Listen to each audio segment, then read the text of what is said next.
परम पूज्य आचार्य गुरुवर स्वामी भव संकट जी महाराज जी की अहिंसा में विश्व धर्म की कल्याणी मंदिर मुदार भवत्य भेदी बीतावय प्रदमानिंदित मंदि पद्मं संसार सागरे निमज्जितशेष जन्तु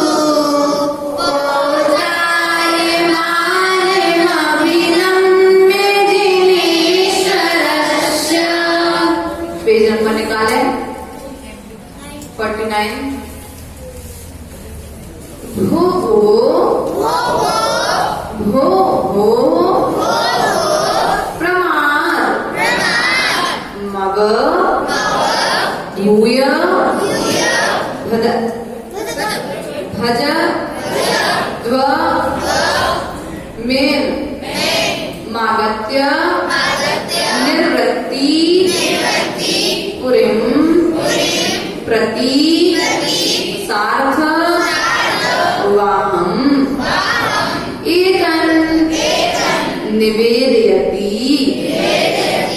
देव जगत् त्रयाय मन्ये नदन नभि नभा शुर दुंदु भिस ते भो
दुंदुभि प्रातिहार्य का वर्णन किया जा रहा है। आप एक साथ उच्चारण करके सुना देंगे।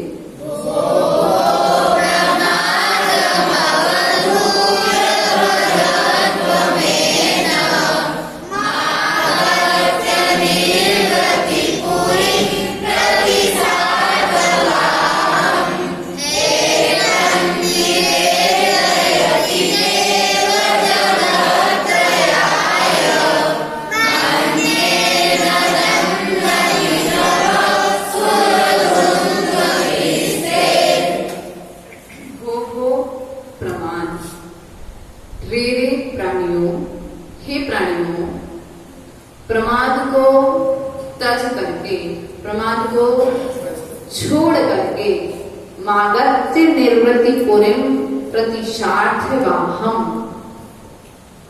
यहाँ पर कहा गया आकर के, कहाँ आकर के? प्रमाद को छोड़ करके आओ। कहाँ आओ? तो आचार्य भगवान कहते निर्वृत्त होकर के मोक्षपुरी ले जाने वाले सारथी। कौन? मोक्षपुरी को ले जाने वाले सारथी साठवाहम एतन् निवेदयति देव जगत्त्रयाय। यह सूचित करनी है कि जगत के प्राणी जो है, त्रयाय मतलब तीनों लोक के जीवों को, मन्ये ननत मभि नभि नभासुर दुंद भिस्ते। यहाँ पर कह रहे हैं मैं समझता हूँ कि आकाश में सब ओर से शब्द करती हुई दुंदुभि, देवों के द्वारा बजाई गई दुंदुभि जो है वह क्या कह रही है?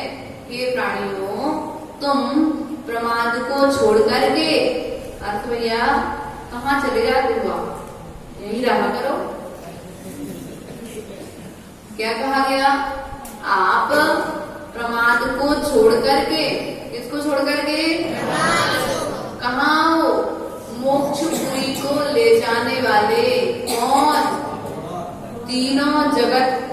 तीनों लोक के जीवों को, यह जो समूषण में आओ, कहाँ आओ? समूषण में आओ। क्या कह रहे? दुंदुभी जो बज रही, नगाड़ा बजाए जा रहे हैं, देवों के द्वारा जो हलचल की जा रही है, किस लिए की जा रही है? कि आप यदि मोक्षपुरी जाना चाहते हो तो भगवान के समूषण में आ जाओ।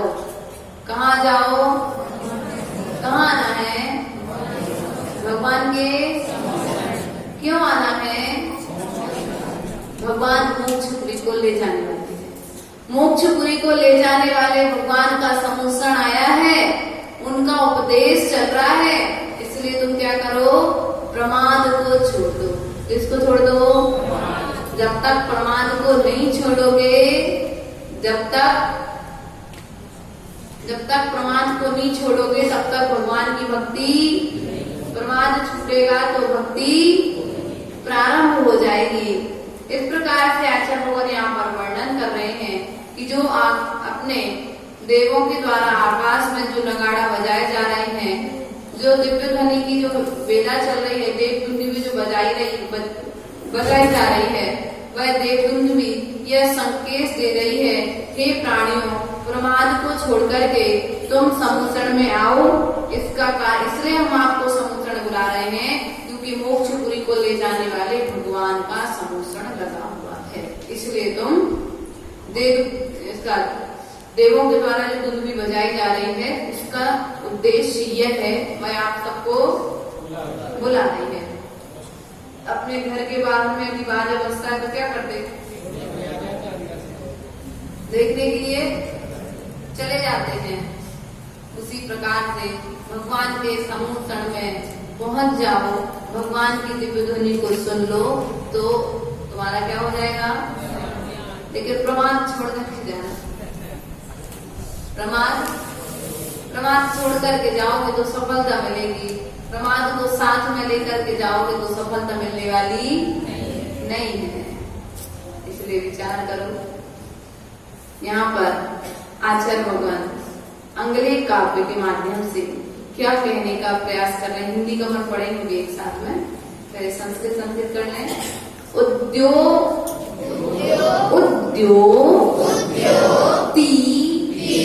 तेषु भवता भुवनेषु नाथ तारान्वितो विधु रयम् विहिताधिकारः मुक्ता कलाप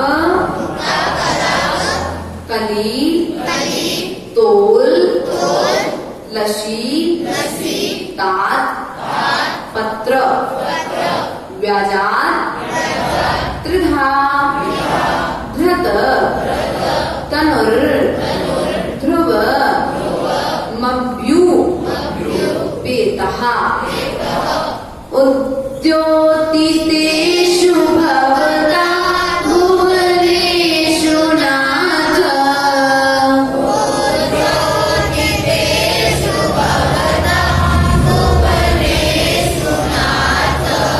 तारान्वितो विदुरयम् विहताधिकारः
यहाँ पर 3 छत्र जो हैं भगवान के मस्तक पर लगाए जाते हैं।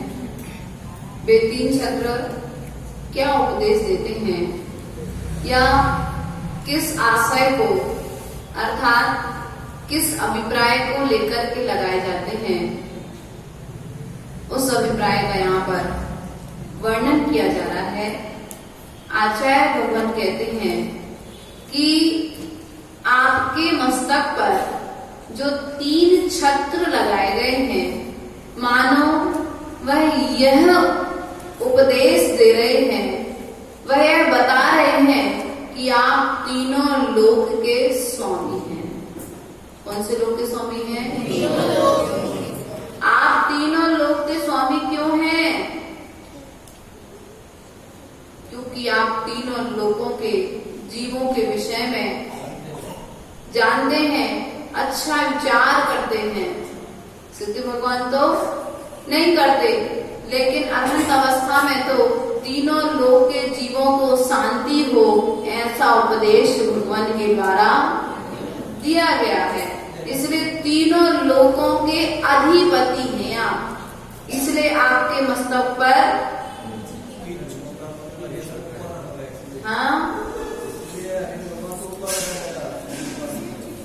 इसलिए अनंत भगवान को ऊपर रखा गया है। इसलिए विचार करना है कि हम कहते ना कि छत्र क्यों लगाना, 3 ही छत्र क्यों लगाना, तो क्यों लगाते भगवान के ऊपर 3 छत्र? 3 लोक के नाथ हैं, 3 लोगों का पालन करने वाले हैं, 3 लोक के जीवों के भले के विषय में मार्ग दर्शन देने वाले हैं।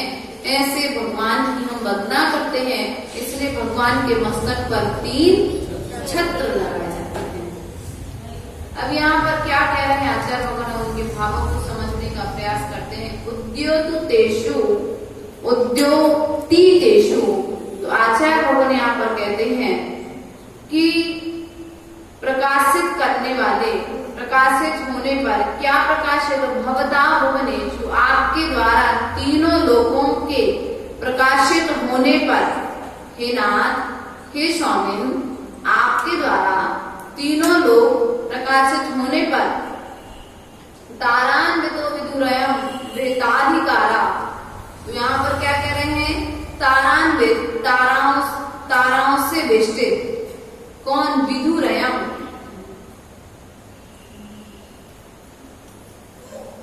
विदुरयम्, यह चंद्रमा। चंद्रमा की शोभा कैसे है? आकाश में यदि तारे नहीं हो तो चंद्रमा के प्रकाश का पता नहीं पड़ेगा, लेकिन तारे के प्रकाश के कारण चंद्रमा का प्रकाश का प्रभाव दिख रहा है। तो यहाँ पर प्रभाव की बात नहीं की जा रही है, यहाँ पर चंद्रमा और तारों को उदाहरण दिया जा रहा है कि जो छत्र है वह चंद्रमा के समान है, मतलब अर्थात गोल है और उसमें जो घुंघरू लगे हुए हैं, कैसे लगे हुए हैं? जो मोती लटक रहे हैं, वे ताराओं की तरह सुशोभित हो रहे हैं। जैसे आकाश में चंद्रमा के साथ तारे सुशोभित होते हैं या तारों के साथ चंद्रमा सुशोभित है, उसी प्रकार से आपके ऊपर जो छत्र लगे हुए हैं वह भी सुशोभित हो रहे हैं। उस छत्र में जो मोती लटके हुए वह भी चंद्रमा की तरह दिख रहे हैं। अब यहाँ पर आगे क्या कहते हैं? मुक्ता कलाप। मुक्ता मतलब मुक्ता कलाप, मोतियों से शहद। किससे शहद? मोतियों से शहद। तातपत्र, यहाँ पर आचार्य भगवान क्या कह रहे हैं? शोभायमान सफेद छत्र के छलते ताराओं से वेष्टित यह चंद्रमा तीनों लोग 3 तरह के शरीर धारण कर निश्चय से आपकी सेवा में प्राप्त हुआ है। क्या हुआ है? किसकी सेवा में? भगवान की सेवा में। उनके उपदेश को कहते ना, अगर पूज्य पुरुषों के बाद यदि कोई भी वस्तु भी रखी है तो वह भी कुछ उपदेश और अभिप्राय को लिए हुए रखी हुई होती है। तो वहां पर आचार्य भगवान के मस्तक पर जो छत्र लगा हुआ है वह भी क्या कर रहा है? उपदेश दे रहा है। दुंदुभी बजाई जा रही है तो देव दुंदुभी भी संदेश दे रही है। कल हमने क्या, भामंडल भी है वह भी उपदेश दे रहा है। सिंहासन है, वह सिंहासन भी उपदेश दे रहा है। चामर है, चामर भी ढुलाए जा रहे हैं, वह भी उपदेश दे रहे हैं। दिव्य दली जो खिल रही है वह भी हमारे लिए कुछ अच्छा उपदेश दे रही है। पुष्पों की वृष्टि हुई है, वह भी हमारे लिए कुछ उपदेश दे रही है। अशोक वृक्ष जिसके नीचे भगवान बैठे हुए हैं वह भी हमें उपदेश दे रहा है। इस प्रकार से हमने जाना कि भगवान के ऊपर छत्र क्यों लगाए जाते हैं। लेकिन विशेषता याद रखना, यहाँ पर बताया गया है अष्टपौड़ ग्रंथ में भी सम्मोहन का वर्णन पड़ा था, तो उसमें भी अष्टपौड़ ग्रंथ में भी आचार्य भगवंत कुंद स्वामी ने कहा है कि जो छत्र होता है और चवर होता है वह रजत का होता है। रजत अर्थात सफेद रंग का होता है। रजत समझे, चांदी सफेद रंग का होता है। चांदी तो हम कह सकते हैं, मतलब रत्न जड़ित अपन स्वर्ण की कहते हैं ना, सोने का छत्र, सोने का जवर। तो भगवान के सम्मुखन में जो था वह धवल परिणामों को लिए, धवल परिणामों का प्रतीक होते हैं छत्र और चवर, है ना। तो इस प्रकार से वहां पर रजत के अर्थात चांदी के छत्र रत्नों से वेष्टित, तो वैसे वो अपनी प्रभाव को बता रहे थे। तो यहाँ पर विशेष रूप से हमें ध्यान रखना चाहिए कि भगवान का छत्र और चवर कैसा होना चाहिए। इस बात को ध्यान में रखकर के आज हमने जानने और समझने का प्रयास और प्रसार किया है। तीन कटनी में होता है ना। हाँ, तो पहला क्या होता है, बड़ा होता है, फिर छोटा होता है, फिर ऊपर में सबसे छोटा होता है। आपने छत्र लगाया भगवान को, कैसा लगाते हैं? पहले सबसे, फिर सबसे छोटा। हाँ, छत्र को बताया गया कि 3 छत्र के ऐसे नहीं होते कि एक समान, एक से तीनों बड़े बड़े नहीं, छोटा फिर बड़ा फिर बड़ा। इस प्रकार से 3 छत्रों की शरीर क्या होगा ना यहाँ पर बताई गई है। इक्वल नहीं होते हैं, विषम में होते हैं तीनों। ठीक है, हिंदी का आपका अर्थ ले लें। ऊंचे स्वर से करे घोषणा दीदी मंडल में, तीन लोक आमंत्रण देती सुरधुंदुभि नवदल थल में। हरे प्राणियों आरस तज कर द्विज मंडल में आ जाओ, मोतीपुरी ले जाने वाले पार्श्वनाथ के गुण गाओ। पार्श्वनाथ के चरण कमल को मन मंदिर में जाता हूँ। प्रभु के आराधन वंदन में मंदिर गीता गाता हूँ। गीत गंत नव मंडल में, गगन भेद धरणी तल में, सुरधुंद विजय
तीन छठ जो होते हैं, पहले बड़ा होता है, बड़ा आकर भगवान के सिर के बराबर, फिर इसके ऊपर में मध्यम, फिर सबसे छोटा जो होता है ऊपर होता है।